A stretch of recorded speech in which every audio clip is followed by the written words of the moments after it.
In our bass clef, we will see our lines and spaces make up an alphabetical format. Going from line to space, we have C, D, E, F, G, A, B, C, D, E, F, G, A, B, C, D, E.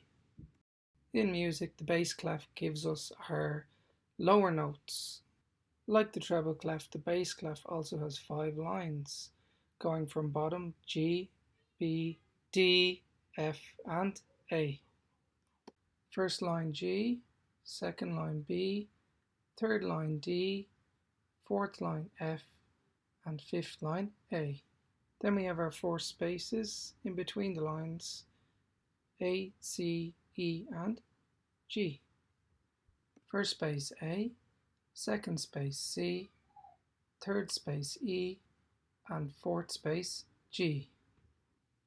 When we put the lines and spaces together like the treble clef, we make a scale which is alphabetical.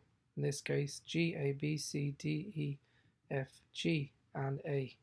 And line space, line space, line space, and so on. This concludes a nice little lesson on the notes in the bass clef.